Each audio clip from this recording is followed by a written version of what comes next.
অস্ত্ৰৰ জনজননী মুক্ত আৰু সন্ত্ৰাসবাদ মুক্ত অঞ্চল কৰিব পাৰিছে একমাত্ৰ প্ৰমোদ বড়োৰ দৃঢ়তাৰ কাৰণে। যদি দলে নিৰ্বাচন খেলিব দিয়ে মই নিৰ্বাচন খেলিম, দলে যদি কয় নাই নিৰ্বাচন খেলিব নালাগে তেতিয়া মই নেখেলিম। যিখিনি বাতাবৰণ দেখা গৈছে মূল প্ৰতিদ্বন্দ্বিতা দুইটা পাৰ্টিৰ মাজতে হ'ব, UPPL আৰু BPF। আজিৰ তাৰিখতো বড়ো অঞ্চলত তেনেকুৱা ৰাষ্ট্ৰীয় দলবিলাক ঢুকি পোৱা নাই। এতিয়া কংগ্ৰেছে হওক, BJPয়ে হওক, CPI CPMয়ে হওক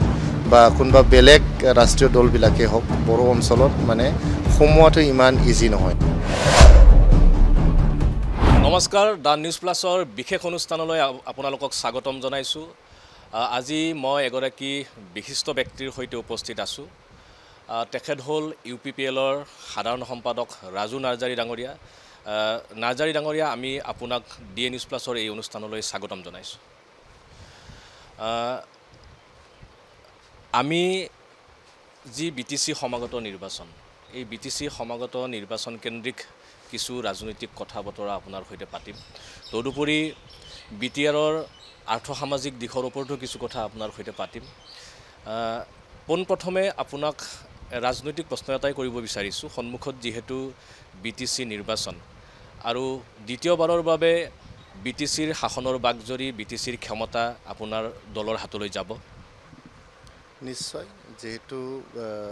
বিগত 5 বছৰ প্ৰমোদ বড়ো ডাঙৰীয়াৰ নেতৃত্বত UPPLৰ চৰকাৰ ৰাইজক সেৱা কৰিবলৈ চেষ্টা কৰিছে, ইয়াতে শান্তি স্থাপন কৰিছে। 40-50 বছৰ ধৰি যি হিংসাৰ দাবানল চলিছিল বড়োলেণ্ড অঞ্চলত, আজি বড়োলেণ্ডটো হিংসামুক্ত কৰি গোষ্ঠীগত সংঘৰ্ষ মুক্ত বা অস্ত্ৰৰ জনজননী মুক্ত আৰু সন্ত্ৰাসবাদ মুক্ত অঞ্চল কৰিব পাৰিছে একমাত্ৰ প্ৰমোদ বড়োৰ দৃঢ়তাৰ কাৰণে। তেখেতৰ যি আনটায়াৰিং এফৰ্টছ তেখেতে লগালে যোৱা 5টা বছৰ, শান্তি স্থাপনৰ লগতে তেখেতে সকলো জাতি জনগোষ্ঠীক ন্যায় দিয়াৰ কাৰণে, তেখেতসকলৰ ভাষা সংস্কৃতি বুৰঞ্জী সকলো সুৰক্ষিত কৰাৰ কাৰণে তেখেতে চেষ্টা কৰিছে। ন্যায় পোৱাৰ লগে লগে আপোনালোকে দেখিছে যে বড়োলেণ্ড অঞ্চলত উন্নয়নৰ যি জয়যাত্ৰা এইটো আৰম্ভ হৈছে। এইটো অন্তঃগাঁথনিৰ পৰা আৰম্ভ কৰি অনুষ্ঠান প্ৰতিষ্ঠান সকলো দিশতে প্ৰমোদ বড়ো ডাঙৰীয়াই বহুত চেষ্টা কৰিছে আৰু ৰাইজে দেখিছে তেখেতৰ চেষ্টা। গতিকে যে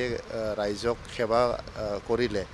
ৰাইজক মৰম দিলে, মই ভাবোঁ এইবাৰ ৰাইজে আকৌ প্ৰমোদ বড়োক মানে মৰম দিব আৰু UPPLক মৰম দিব আৰু 2025 চনত এককভাৱে UPPLে চৰকাৰ গঠন কৰিব। আপুনি ছাত্ৰ ৰাজনীতিৰ পৰা UPPLৰ মজিয়ালৈ আপুনি দীৰ্ঘকাল বড়ো ৰাইজৰ প্ৰতি সেৱা আগবঢ়াই আহিছে। কেৱল বড়ো জনসাধাৰণেই নহয়, BTRৰ বিভিন্ন জাতি জনগোষ্ঠীৰ প্ৰতি আপুনি সেৱা আগবঢ়াই আহিছে। যদিওবা আনুষ্ঠানিকভাৱে ঘোষণা হোৱা নাই, কিন্তু চৰাইবিল পৰিষদীয় সমষ্টিৰ পৰা এইবাৰ ৰাজু নাৰ্জাৰীয়ে UPPLৰ প্ৰাৰ্থী হ'ব বুলি ইতিমধ্যে বহুলভাৱে চৰ্চিত হৈছে আৰু আপুনি নিৰ্বাচনলৈ সাজু হৈছে। চাওক, মই UPPL দলৰ জন্মলগ্নৰে পৰা এজন মই সাধাৰণ কৰ্মী আছিলোঁ।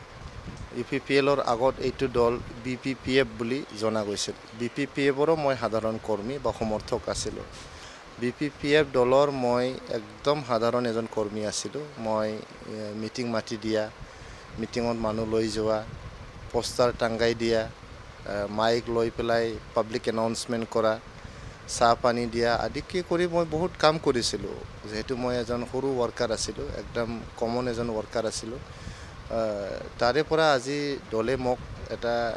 ডাঙৰ সন্মান দিছে। সাধাৰণ কৰ্মীৰ পৰা মই আজি সাধাৰণ সম্পাদক। গতিকে দলে যি দায়িত্ব দিয়ে সেই দায়িত্বকে মই পালন কৰিম। যদি দলে নিৰ্বাচন খেলিব দিয়ে মই নিৰ্বাচন খেলিম, দলে যদি কয় নাই নিৰ্বাচন খেলিব নালাগে তেতিয়া মই নেখেলিম। গতিকে দলে সিদ্ধান্ত ল'ব মোৰ ৰাজনৈতিক ভৱিষ্যত কি হ'ব নহ'ব। আজিলৈকে যিহেতু দলে নিৰ্ধাৰিত কৰিছে মোৰ কি ৰোল হ'ব পাৰ্টিত, গতিকে ভৱিষ্যততো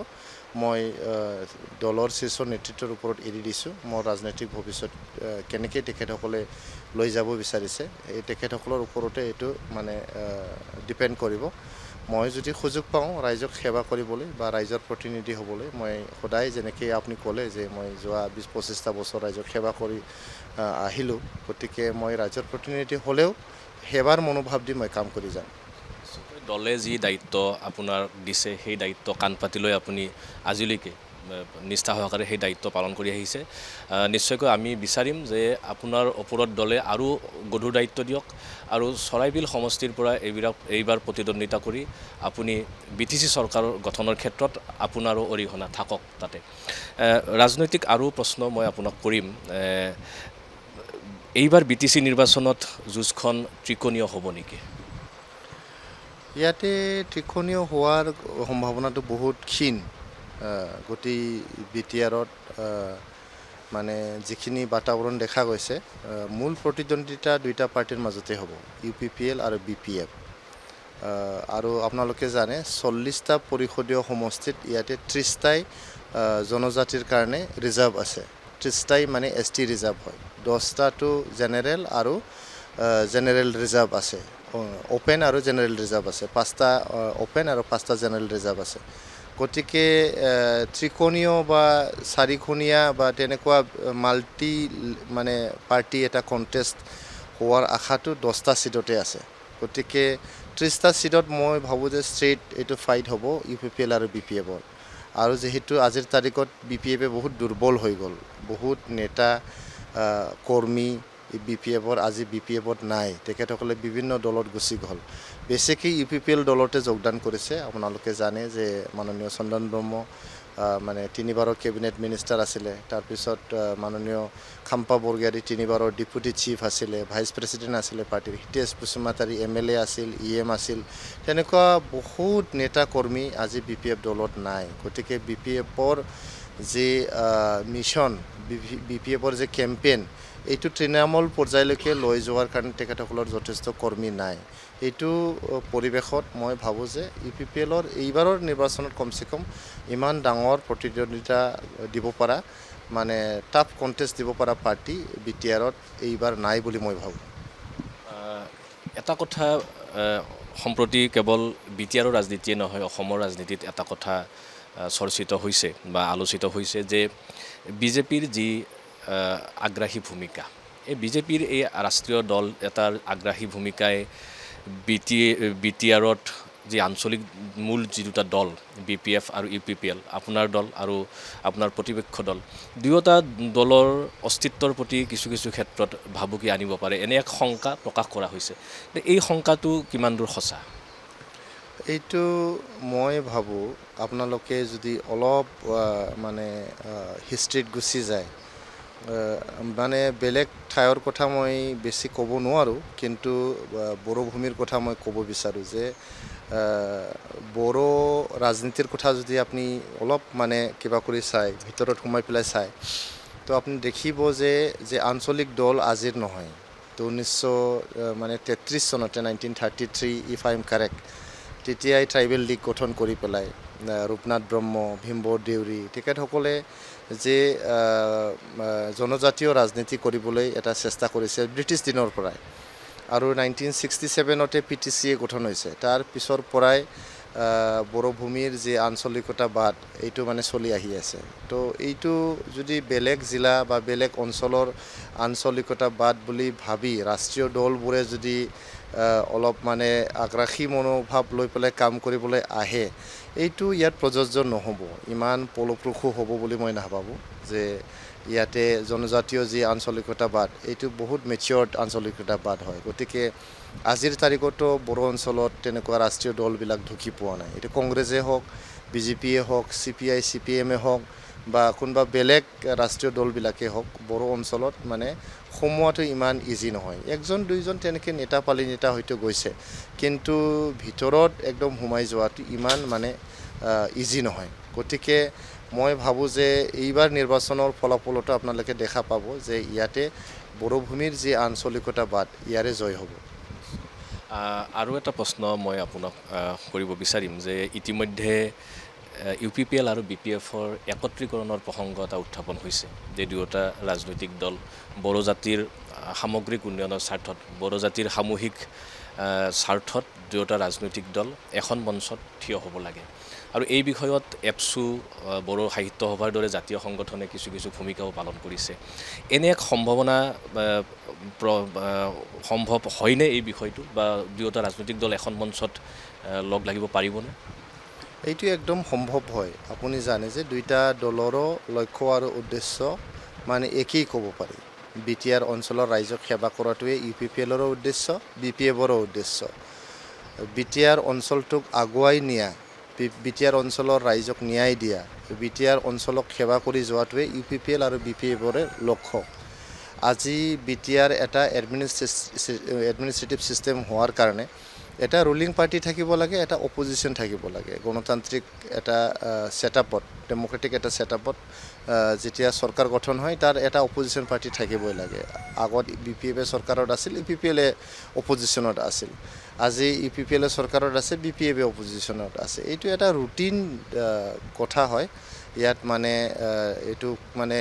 এটা মানে হ'ব নলগা কথা নহয় এতিয়া যেহেতু দুইটা দলেই একেলগে আহি পেলাই ৰাজনীতি কৰিবলৈ এটা মন মিলিছে গতিকে এইটো সময়ৰে কথা একলগ হোৱাটো খালি সময়ৰে কথা এতিয়া নিৰ্বাচনৰ আগত একলগ হয় না নিৰ্বাচনৰ পিছত একলগ হয় এইটো এটা বেলেগ প্ৰশ্ন এই প্ৰশ্নটো আমাৰ নেতৃবৃন্দই মানে উত্তৰটো দিব লাগিব কিন্তু মই ভাবো যে এইটো just A matter of time য'ত মানে ইউপিপিএল আৰু বিপিএফে এটা সময়ত একে প্লেটফৰ্মতে থাকি যে ৰাজনীতি কৰিব এইটো সময়ৰে কথা নিশ্চয়কৈ অসমৰ ৰাইজে এই বিষয়টোৰ প্ৰতি দৃষ্টি ৰাখিছে আৰু বড়োভূমিৰ ৰাইজেও নিশ্চয়কৈ এই বিষয়টোৰ ওপৰত দৃষ্টি ৰাখিছে আৰু এই বিষয়ত নিশ্চয়কৈ দুয়োটা ৰাজনৈতিক দলৰ নেতৃবৰ্গই সিদ্ধান্ত ল'ব এটা অভিযোগ বিপক্ষৰ পৰা কৰি অহা হৈছে এই 5 বছৰত বিগত 5 বছৰত যিবোৰ প্ৰতিশ্ৰুতি দিছিলে প্ৰমোদ বড়ো চৰকাৰে চৰকাৰ গঠন হোৱাৰ আগমুহূৰ্তত আপোনালোকৰ দলে যিবোৰ প্ৰতিশ্ৰুতি দিছিলে সেই প্ৰতিশ্ৰুতিসমূহ পূৰণ কৰাত ব্যৰ্থ হৈছে বিশেষকৈ বিপিএফৰ ফালৰ পৰা এই অভিযোগটো সততে উত্থাপন কৰা হৈছে আমাৰ অপজিশ্যন পাৰ্টিবিলাকে যি এলিগেশ্যন আনিছে যে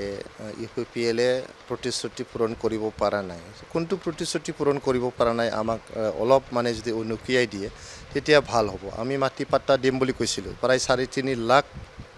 পৰিয়ালক আমি মাটি পাট্টা প্ৰদান কৰিলোঁ আমাৰ বিটিআৰৰ বা বিটিচিৰ বুৰঞ্জীত কেতিয়াও মছজিদক গীৰ্জাক মন্দিৰক মাটি দিয়াৰ তেনেকুৱা নজিৰ নাছিল এইবাৰ মছজিদক মাদ্ৰাসাক আমাৰ গীৰ্জাক মন্দিৰক মাটি দিয়াৰ ব্যৱস্থা কৰা হ'ল বহুত মছজিদে বহুত মাদ্ৰাসাই মাটি পালে আপোনালোকে নিজেই সাৰ্ভে কৰি চাব পাৰিব তো এইটো আগত কেতিয়াও হোৱা নাছিল এইটো প্ৰতিশ্ৰুতি আমি পূৰণ কৰিলোঁ তাৰ লগতে আমি সেল্ফ হেল্প গ্ৰুপবিলাকক 75,000 কে পইচা দিয়াৰ এটা প্ৰতিশ্ৰুতি দিছিলোঁ 10,000 সেল্ফ হেল্প গ্ৰুপক অলৰেডি 75,000ত 25,000 প্ৰথম কিস্তিটো দিয়া গ'ল 10,000 আকৌ সেল্ফ হেল্প গ্ৰুপবিলাকক 75,000ত 25,000 দিয়াৰ কাৰণে প্ৰচেষ্টা হাতত লোৱা হৈছে তো 20,000 আমাৰ বিটিআৰৰ টোটেল 38,000 সেল্ফ হেল্প গ্ৰুপ আছে তাৰ ভিতৰত 20,000 সেল্ফ হেল্প গ্ৰুপবিলাককে 75,000ত 25,000 প্ৰথম কিস্তিটো দিয়া গ'ল আমি মিছন 100% ৰেচন বুলি কৈছিলোঁ প্ৰত্যেক পৰিয়ালে যাতে ৰেচন কাৰ্ড পায় আগতে ইউপিপিএল চৰকাৰৰ আগত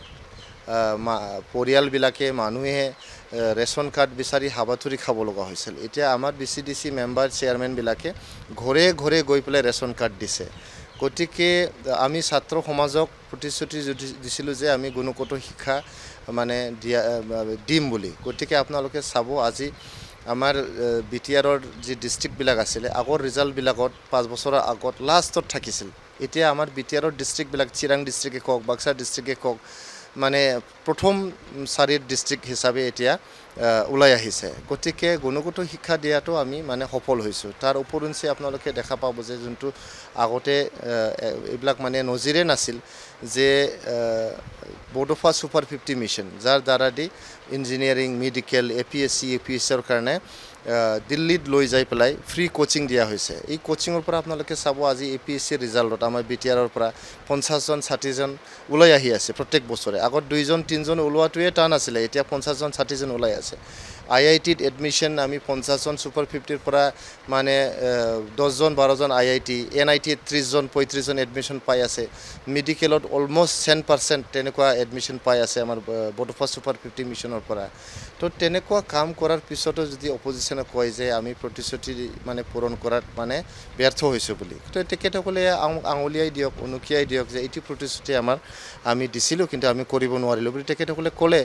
আমিও তাৰ ওপৰত মানে বিবেচনা কৰি চাম সময়ত হাগ্ৰামা মহিলাৰ এই অভিযোগ কৰি আহিছে যে যিখিনি উন্নয়ন হৈছিল BTCত তেওঁৰ কাৰ্যকালতে হৈছিল বৰ্তমানৰ কাৰ্যকালত উন্নয়ন হোৱা নাই আৰু আগৰ যিবিলাক ৰাস্তা ঘাট নিৰ্মাণ হৈছিল বা পকীকৰণ হৈছিল সেয়া সব হাগ্ৰামা মহিলাৰ কাৰ্যকালতে হৈছিল তেওঁ আৰু BTR চুক্তিক লৈও বিভিন্ন সময়ত প্ৰশ্ন উত্থাপন কৰি আহিছে গতিকে উন্নয়নৰ প্ৰসংগটোত আপুনি কি ক'ব আৰু BTR চুক্তিৰ যিবোৰ মূল বিষয় আছিল সেই বিষয়বোৰ কাৰ্যকৰী বা ৰূপায়ণৰ কিমানখিনি হ'ল বা ৰাইজে ইয়াৰ পৰা কিদৰে উপকৃত হৈছে আন্তঃগাঁথনি উন্নয়ন বিশেষকৈ ৰাস্তা ঘাটৰ কথাত যদি হাগ্ৰামা মহিলাৰী ডাঙৰীয়া এনেকৈ কয় এইটো আমি মানে এইটো তথ্য সহকাৰে তেখেতক দেখাব পাৰিম তেখেতে কেতিয়াও এছেম্বলিত নাহিলে বিগত 5 বছৰত MCLA হৈ একবাৰো এছেম্বলিত নাহিলে তেখেতে কেনেকৈ গম পাব খালি মিডিয়াত সুধি থাকিলে নহ'ব নহয় এছেম্বলিত সোধক আপুনি দেখা পাইছে যে চৰকাৰৰ প্ৰথম বছৰৰ পৰা 2020-21 চনত আমাৰ 500 কোটি টকাৰ অসম চৰকাৰৰ গুডউইল মিছন আমাৰ বড়োলেণ্ড অঞ্চলক এটা গুডউইল দিয়াৰ কাৰণে ভাল এটা মানে মেছেজ দিয়াৰ কাৰণে গুডউইল মিছনৰ আণ্ডাৰত 500 কৰোৰৰ ৰাস্তা আমি ইয়াতে বনালোঁ এগেইন 2021-22 চনতো আমি গুডউইল মিছনৰ আণ্ডাৰত এনাদাৰ 500 কৰোৰৰ আমি ৰাস্তা বনালোঁ এইটো বছৰতো এইটো অৰ্থনৈতিক বছৰতো thanks to honourable CM of Assam তেখেতে আকৌ 500 কৰোৰৰ এটা পেকেজ দিলে ৰাস্তা বনোৱাৰ কাৰণে ৰাস্তা দলং কালভাৰ্ট এইবিলাক বনোৱাৰ কাৰণে গুডউইল মিছনত 500 কৰোৰ দিলে তো টোটেল যোৱা 4টা বছৰত আমি 1500 কৰোৰৰ গুডউইল মিছনৰ আণ্ডাৰতে আমি ৰাস্তা আৰু দলং আৰু কালভাৰ্ট বনালোঁ তাৰ উপৰঞ্চি আমাৰ BTCৰ যি SOBT বাজেট আছে SOBT বাজেটত প্ৰায় 150 কোটি টকা প্ৰত্যেক বছৰতে ৰাস্তা ঘাট বনোৱাত মানে খৰচ কৰা হ'ল গতিকে এই ৰাস্তাবিলাক প্ৰায় মই জানাত more than 1500 কিলোমিটাৰ ৰাস্তা more than 1500 কিলোমিটাৰ ৰাস্তা আমাৰ BTRত বনোৱা হ'ল নতুন ৰাস্তা পুৰণি ৰাস্তা ৰিপেয়াৰিং নতুন দলং নতুন কালভাৰ্ট পুৰণা ব্ৰিজ কালভাৰ্ট বনোৱাৰ কাৰণে এইখিনি টকা খৰচ কৰা হৈছে তেখেতক যদি লাগে মাননীয় হাগ্ৰামা মহিলাৰী ডাঙৰীয়াক যদি লাগে তথ্য আমি পঠাই দিব পাৰিম চৰকাৰী তথ্য তেখেতসকলে চাব পাৰিব অডিট কৰিব পাৰিব কোনটো ৰাস্তা আমি কৰা নাই কোনটো ৰাস্তা আমি বনাইছোঁ বা কোনটো ব্ৰিজ বনাইছোঁ তেখেতসকলে নিজে যাই পেলাই ইনস্পেকশ্যন কৰিব পাৰে অপজিশ্যন পাৰ্টি হিচাপে এইটো ইনস্পেকশ্যন কৰাটো অলপ মানে ভালো হ'ব কোৱালিটিটো চাই দিব পাৰিব BTR চুক্তিৰ ক্ষেত্ৰত তেখেতে যদি কৈছে এইটো খুব মানে দুৰ্ভাগ্যজনক BTR চুক্তিৰ মানে দফা মতে আজি BTRৰ মানে যিখিনি অঞ্চল এই অঞ্চলটো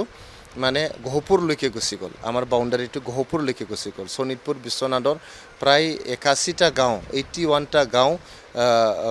সংযুক্ত কৰা হ'ল BTRৰ লগত তো নতুন গাঁও সংযুক্ত হোৱাৰ লগে লগে আমাৰ যে BTRৰ যে বাউণ্ডাৰী এইটো এক্সপানশ্যন হ'ল নেক্সটত আমাৰ যে বড়ো ভাষাটো মানে আমাৰ অসমৰ অফিচিয়েল ল্যাঙ্গুৱেজ নাছিলে আজি বড়ো ভাষা অসমৰ অফিচিয়েল ল্যাঙ্গুৱেজ হ'ল as per the clause of the BTR act নেক্সটত আপুনি চাব আমাৰ অসমৰ কোনো জাতি জনগোষ্ঠীৰে দুটা কাউন্সিল নাই আমাৰ বড়োবিলাকৰ কাৰণে দুটা কাউন্সিল বনোৱা হৈছে এটা হ'ল BTR কাউন্সিল আনটো হ'ল আপোনাৰ Bodo Kachari welfare autonomous council BKWC বুলি যোনটো কোৱা হয় গতিকে এইটো একমাত্ৰ BTR চুক্তিৰ কাৰণে এইটো সম্ভৱপৰ হৈ উঠিছে গতিকে বড়ো আন্দোলন গোটেই অসমৰ বড়োবিলাকে কৰিছে কিন্তু ফলটো খালি BTRৰ এই 4-5খন ডিষ্ট্ৰিক্টৰ বড়োবিলাকে ভোগ কৰি আছে গতিকে আজি BKWC হোৱাৰ কাৰণে গোটেই অসমৰ বড়োবিলাকে কমসে কম ৰাজনৈতিকভাৱে সুৰক্ষিত অনুভৱ কৰিছে আৰু বড়ো অঞ্চলত উন্নয়নৰ যে কাম কাজ এইটো মানে ত্বৰান্বিত মানে হৈছে বুলি মই ভাবোঁ BTRৰ বাহিৰৰো যিখিনি বড়ো জনগোষ্ঠীৰ লোক আছে সেই তেওঁলোকৰো ৰাজনৈতিক অধিকাৰ বা আৰ্থ-সামাজিক উন্নয়নৰ ক্ষেত্ৰত নিশ্চয়কৈ BTR চুক্তিৰ জৰিয়তে তেওঁলোক উপকৃত হ'ব আৰু এটা প্ৰশ্ন আপোনাক মই কৰিব বিচাৰিছোঁ যে মুখ্যমন্ত্ৰীয়ে প্ৰচাৰ সভাত বহুকেইবাৰ উল্লেখ কৰিছে যে বড়োভূমিত আৰু BTRত আৰু কোনো দ্বিতীয় শ্ৰেণীৰ নাগৰিক হৈ নাথাকিব এই বিষয়টোক আপোনালোকে কিভাৱে পৰ্যবেক্ষণ কৰিছে বা কি ধৰে বিশ্লেষণ কৰিব নাই এতিয়া নিৰ্বাচন আহিছে তো সবই নিজৰ নিজৰ কথাটো ক'ব নিজৰ নিজৰ যি এজেণ্ডা এইটো ৰাইজৰ মাজত ৰাখিব এতিয়া ৰাইজেহে বিচাৰ কৰিব কোনটো এজেণ্ডা ৰাইজে আকোৱালি ল'ব কোনটো কথা ৰাইজে গ্ৰহণ কৰিব এইটো ৰাইজেহে সিদ্ধান্ত ল'ব লাগিব আৰু এইটোৱে গণতন্ত্ৰৰ নিয়ম যে ৰাইজৰ মাজত আমি যাব লাগে নিজৰ নিজৰ কথা ৰাখিব লাগে আজি মাননীয় মুখ্যমন্ত্ৰী ডাঙৰীয়া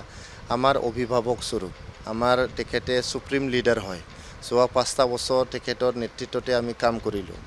ইণ্ডিয়াৰ অসমত ইণ্ডিয়াৰ নেতা হ'লে তেখেতে হয় গতিকে ডক্টৰ হিমন্ত বিশ্ব শৰ্মা আজিৰ তাৰিখত খালি ভাৰতীয় জনতা পাৰ্টিৰ বা অসমৰে মুখ্যমন্ত্ৰী নহয় তেখেতে আমাৰ বিটিআৰৰো মুখ্যমন্ত্ৰী হয় তেখেতসকলে বড়ো মানুহৰো মুখ্যমন্ত্ৰী হয় অসমীয়াৰো মুখ্যমন্ত্ৰী হয় আমাৰ মুছলমান ৰাইজৰো মুখ্যমন্ত্ৰী হয় যিমান জাতি জনগোষ্ঠী আছে তেখেতসকলৰ তেখেতে মুখ্যমন্ত্ৰী হয় এটাই কথা যে আমাৰ সংবিধানত ভাৰতীয় সংবিধানত তেনেকুৱা নাগৰিকক শ্ৰেণী বিভাজন কৰা তেনেকুৱা ক্লজ আমাৰ সংবিধানত মই দেখা পোৱা নাই আজিলৈকে আপুনি জানে যে আৰ্টিকল 14ৰ আণ্ডাৰত মানে মৌলিক অধিকাৰ দিয়া হৈছে ভাৰতীয় সংবিধানৰ মানে 14 নং দফা আমাৰ মৌলিক অধিকাৰৰ কথা কৈছে যাত কোৱা হৈছে যে প্ৰত্যেকজন নাগৰিক every citizen of India is equal before the law they have equal rights equal status and equal opportunities মানে এইটোৱে সংবিধানত লিখা আছে গতিকে আজি যদি অসমৰ যিকোনো প্ৰান্তত যে নাগৰিকৰ শ্ৰেণী বিভাজন হৈছে প্ৰথম শ্ৰেণী আৰু দ্বিতীয় শ্ৰেণী হৈছে এইটো এটা কনষ্টিটিউচনেল ক্ৰাইচিছ যদি হৈছে মই নাভাবো এইটো হৈছে বুলি বিটিআৰতে কক বিটিআৰৰ বাহিৰতে কক এতিয়া কিছুমানে ক'ব বিচাৰিছে যিবিলাক অৰুণোদয় পোৱা নাই তেখেতসকলে দ্বিতীয় শ্ৰেণী হয় কিছুমানে মাটি পাট্টা পোৱা নাই তেখেতসকলে দ্বিতীয় শ্ৰেণী হয় তো মাটি পাট্টা নোপোৱা মানুহতো বঙাইগাঁৱতো আছে গোৱালপাৰাতো আছে যোৰহাটত আছে ডিব্ৰুগড়ত আছে তিনিচুকীয়াত আছে অৰুণোদয় নোপোৱা তিনিচুকীয়াতো আছে ডিব্ৰুগড় যোৰহাট শিৱসাগৰতো আছে গতিকে গোটেই অসমতে যদি প্ৰথম শ্ৰেণী দ্বিতীয় শ্ৰেণীৰ কথাটো আহি যায় আজি কাছাৰত আছে কৰিমগঞ্জত আছে সকলো জিলাতে মাটি পাট্টা নোপোৱা মানুহ আছে অসমত বুলি নহয় গোটেই ভাৰতত আছে গোটেই ভাৰতত বুলি নহয় গোটেই পৃথিৱীতে মাটি পাট্টা নাথাকা মানুহ মানে মিলিয়নছ এণ্ড বিলিয়নছ মানুহ আছে গতিকে তেখেতসকলে নিজে ভাবা নাই মই দ্বিতীয় শ্ৰেণী বুলি কিন্তু আমাৰ যদি সাংবিধানিক পটত থকা মানুহবিলাকে যদি নিজেই ভাবিছে যে যদি মাটি পাট্টা নাই দ্বিতীয় শ্ৰেণী অৰুণোদয় নহ'লে দ্বিতীয় শ্ৰেণী এইটো এটা কনষ্টিটিউচনেল ক্ৰাইচিছ হয় আৰু কনষ্টিটিউচনেল ক্ৰাইচিছ হ'লে এইটো কনষ্টিটিউচনেল মেজাৰ্ছ দি এইটো কনষ্টিটিউচনেল কাৰেকশ্যনছ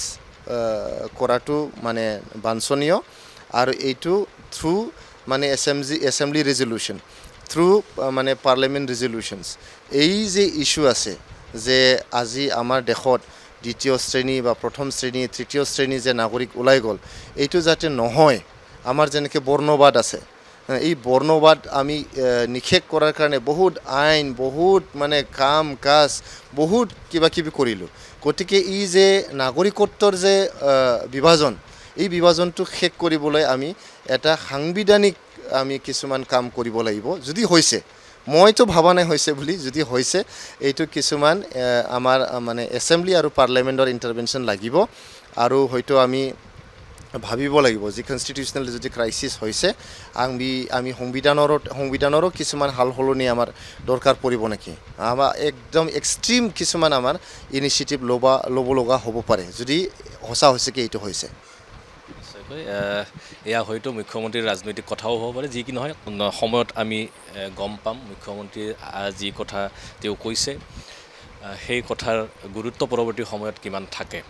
মই শেষ প্ৰশ্ন এটা আপোনাক কৰিব বিচাৰিছোঁ আপুনি ইতিমধ্যে উল্লেখ কৰিছে যে তৃণমূল পৰ্যায়ৰ পৰা আজি দলৰ এক গুৰু দায়িত্ব সাধাৰণ সম্পাদক আপুনি UPPLৰ আগত BPPFতো আপুনি সেৱা আগবঢ়াইছিল আৰু দলে যি দায়িত্ব দিয়ে সেয়া আপুনি সময়ে সময়ে পালন কৰি আহিছে তৎসত্ত্বেও এগৰাকী ৰাজনৈতিক ব্যক্তি হিচাপে যিহেতু সংসদীয় ৰাজনীতিত আপুনি আজি নহয় কাইলৈ হ'লেও আপুনি জড়িত হৈ পৰিবই বিগত লোকসভা নিৰ্বাচনৰ সময়তো আমি দেখিছিলোঁ যে আপোনাৰ নামটো কোকৰাঝাৰ লোকসভা সমষ্টিৰ বাবে চৰ্চিত হৈছিল যি কি নহওক দলে আপোনাক অন্য দায়িত্ব দিলে আৰু আন এজনক দলে প্ৰাৰ্থিত্ব আগবঢ়ালে কিন্তু এইবাৰ যিহেতু পুনৰবাৰ সময় সেই প্ৰশ্নকে আপোনাক কৰিম এইবাৰ যিহেতু এই BTC ইলেকশ্যনত আপোনাৰ নামটো পুনৰ চৰ্চিত হৈছে আপোনাৰো নিশ্চয় ৰাইজৰ প্ৰতি সেৱা আগবঢ়াবলৈ আৰু কিছু দায়িত্ব অধিক দায়িত্ব পালন কৰিবলৈ আপোনাৰো নিশ্চয় এই ক্ষেত্ৰত দায়বদ্ধতা থাকিব যিটো সমষ্টিৰ কথা চৰ্চিত হৈছে চৰাইবিল এই চৰাইবিলৰ যিবোৰ মৌলিক সমস্যা আছে আপোনাৰ দৃষ্টিত নিশ্চয়কৈ পৰিছে বা আপুনি চিনাক্ত কৰিছে যিবোৰ অভাৱ এতিয়াও পূৰণ হোৱা নাই বা যিবোৰ সমস্যা এতিয়াও সমাধান হোৱা নাই তেনে কোনবোৰ বিষয়ে আপুনি অগ্ৰাধিকাৰ দিব যদিহে আপোনাক দলে এইবাৰ প্ৰাৰ্থিত্ব প্ৰদান কৰে প্ৰথম কথা আমি মোৰ নিজৰ সমষ্টি হ'ল চৰাইবিল আজি যদি দলে মোক দায়িত্ব দিয়ে চৰাইবিল সমষ্টিত মানে প্ৰাৰ্থী হৈ নিৰ্বাচনত নামাৰ কাৰণে যদি দায়িত্ব দিয়ে মোৰ নিৰ্বাচনৰ প্ৰতিশ্ৰুতি কিছুমান থাকিব প্ৰথম কথা আমাৰ চৰাইবিল অঞ্চলত যেহেতু এইটো গোসাইগাঁও টাউন পৰে শিক্ষাৰ যে বাতাবৰণ এই মানে উঠি অহা যে আমাৰ নৱপ্ৰজন্ম আছে তেখেতসকলৰ গুণগত শিক্ষাৰ কাৰণে মানে ইয়াত যিমান স্কুল আছে যিমান কলেজ আছে এই স্কুল কলেজবিলাকৰ অন্তঃগাঁথনিৰ পৰা আৰম্ভ কৰি একাডেমিক মানে এনভাইৰনমেণ্ট ভাল কৰাৰ পৰা আদি কৰি ইয়াতে এটা কম্পিটিটিভ এডুকেশ্যনেল কম্পিটিটিভ এটা এনভাইৰনমেণ্ট ক্ৰিয়েট কৰাৰ কাৰণে মই চেষ্টা কৰিম দ্বিতীয়তে ইয়াতে যিমান জাতি জনগোষ্ঠী আছে এই জাতি জনগোষ্ঠীবিলাকক একেলগে লৈ পেলাই কেনেকৈ এটা ভাল এটা সমষ্টি গঢ়িব পাৰোঁ এই আমাৰ সংস্কৃতিয়ে নহওক কিয় ভাষাই নহওক কিয় বুৰঞ্জীয়ে নহওক কিয় সকলো জাতি জনগোষ্ঠীৰ আমি কেনেকৈ উন্নয়ন বা সুৰক্ষাৰ কাম কৰিব পাৰোঁ ইয়াৰ কাৰণে মই যত্ন কৰিম তৃতীয়তে ইয়াত যিমান অন্তঃগাঁথনি ব্যৱস্থা আছে ৰাস্তা ঘাটৰ পৰা আদি কৰি দলং সকলো দিশত মানে আমি মানে 40টা সমষ্টিৰ ভিতৰতে সবতকৈ ওপৰত কেনেকৈ থাকিব পাৰোঁ ইয়াৰ কাৰণে মানে চেষ্টা কৰিম এতিয়া নিবনুৱা সমস্যাৰ সমাধান কৰাৰ কাৰণে যুৱক যুৱতীসকল আজি শিক্ষিত হৈছে শিক্ষিত হোৱাৰ পিছত ইয়াত চৰাইবিলত বুলি নহয় বিটিআৰত বুলি নহয় গোটেই অসমত বুলি নহয় গোটেই ভাৰততে আজি নিবনুৱাৰ সমস্যাটো ডাঙৰ এটা সমস্যা হয় আৰু আমি যেহেতু বেংগলৰ লগত সংলগ্ন এটা সমষ্টি হয় আমি ইয়াতে শ্ৰীৰামপুৰ বৰ্ডাৰ আছে ইয়াত আমাৰ মানে বিজনেছৰ বহুত অপৰচুনিটি আছে তো এণ্টাৰপ্ৰেনাৰশ্বিপ আৰু বিজনেছ লাইনত আমাক যুৱক যুৱতীসকলক কেনেকৈ আমি মানে আগুৱাই নিব পাৰোঁ ই ট্ৰেইনিং দিয়াৰ পৰা আদি কৰি লোনৰ ব্যৱস্থা কৰাৰ পৰা আদি কৰি ফাইনেন্সিয়েল মানে এটা ছাপোৰ্ট দি পেলাই আগুৱাই নিয়াৰ পৰা আদি কৰি ইয়াৰ কাৰণে মই কাম কৰিম আমাৰ সমষ্টিটো যিটো বাই এণ্ড লাৰ্জ এটা মানে ফাৰ্মিং এটা মানে কিবা আছে সকলোৰে মানে খেতি বাতি আছে এইটো খেতি পথাৰত কেনেকৈ আমি পানী যোগান ধৰিব পাৰোঁ খেতিয়কবিলাকক আমি সকাহ কেনেকৈ দিব পাৰোঁ খেতিৰ উন্নয়নৰ কাৰণে আমি কেনেকৈ মানে আগবাঢ়িব পাৰোঁ আমাৰ ইয়াতে কৃষি বিজ্ঞান কেন্দ্ৰ আছে চৰাইবিল সমষ্টিতে তো এই কৃষি বিজ্ঞান কেন্দ্ৰটো ব্যৱহাৰ কৰি পেলাই খেতিয়কসকলক কেনেকৈ আমি সহায় কৰিব পাৰোঁ ইয়াৰ কাৰণে মই যত্ন কৰিম তাৰ লগতে মানে আমাৰ যি মানে যিবিলাক লাঞ্ছিত বাঞ্ছিত মানে পৰিয়ালবৰ্গ বা মানে জাতি জনগোষ্ঠী আছে এই আদিবাসী কমিউনিটিয়ে নহওক কিয় শিডিউল কাষ্ট কমিউনিটিয়ে নহওক কিয় আদাৰ বেকৱাৰ্ড কাষ্ট কমিউনিটিয়ে নহওক কিয় বা আমাৰ ট্ৰাইবেল কমিউনিটিয়ে নহওক কিয় আমাৰ ফৰেষ্ট প্ৰিন্স গাঁওবিলাকত ফৰেষ্টৰ কাষত থকা যিবিলাক গাঁও আছে সেইবিলাকৰ উন্নয়নৰ কাম তো এই যে আমাৰ মানে পিছ পৰি ৰৈ যোৱা যিখিনি জাতি জনগোষ্ঠী বা পৰিয়ালবৰ্গ আছে তেখেতসকলক আমি কেনেকৈ উঠাই লৈ যাব পাৰোঁ আমি ইয়াতে এটা ভাল মানে জীৱন যাপন এটা কোৱালিটি অফ লাইফ মানুহক কেনেকৈ দিব পাৰোঁ ইয়াৰ বিষয়ে মানে সদায় মই চেষ্টা কৰি যাম যদি মই সুযোগ পাওঁ আৰু তাৰ উপৰি ৰাইজে যোনটো বিচাৰে এটা ডিমাণ্ড ড্ৰিভেন কাম ৰাইজে যোনটো ডিমাণ্ড কৰিব এই কামবোৰ মানে কৰি যোৱাৰ কাৰণে মই আশা পুহি ৰাখিছোঁ মনত নিশ্চয়কৈ আমিও বিচাৰিম বা আমিও আশা কৰিম যে আপোনাৰ দৰে এগৰাকী বিচক্ষণ অধ্যয়নপুষ্ট আৰু দূৰদৰ্শী চিন্তাৰ নেতাক দলে অধিক দায়িত্ব দিয়ক আৰু ৰাইজক প্ৰতিনিধিত্ব কৰাৰ এইবাৰ সুযোগ দিয়ক আৰু আগন্তুক যিখন BTC চৰকাৰ গঠন হ'ব সেই BTC চৰকাৰত এগৰাকী দায়িত্বশীল প্ৰতিনিধি হিচাপে আপুনিও চৰাইবিলাই হওক বা যিকোনো সমষ্টিয়ে হওক ৰাইজক সন্মুখৰ পৰা নেতৃত্ব আৰু সেৱা কৰাৰ পুনৰ আপুনি সুযোগ পাওক এই আশা আমি কৰিম আৰু আপোনাৰ আগন্তুক যি ৰাজনৈতিক জীৱন সেই ৰাজনৈতিক জীৱন অধিক মসৃণ হোক অধিক গতিময় হোক এয়া আমি আশা কৰিম আৰু অধিক ব্যস্ততাৰ মাজতো আপুনি যিখিনি সময় আমাক দিলে তাৰ বাবে আমি আপোনাক অশেষ ধন্যবাদ জনাইছোঁ আৰু এয়া আছিল UPPLৰ সাধাৰণ সম্পাদক ৰাজু নাৰ্জাৰী ডাঙৰীয়া। যিকোনো খবৰৰ বাবে যোগাযোগ কৰক 7099017330 লগতে 7099017110 নম্বৰত।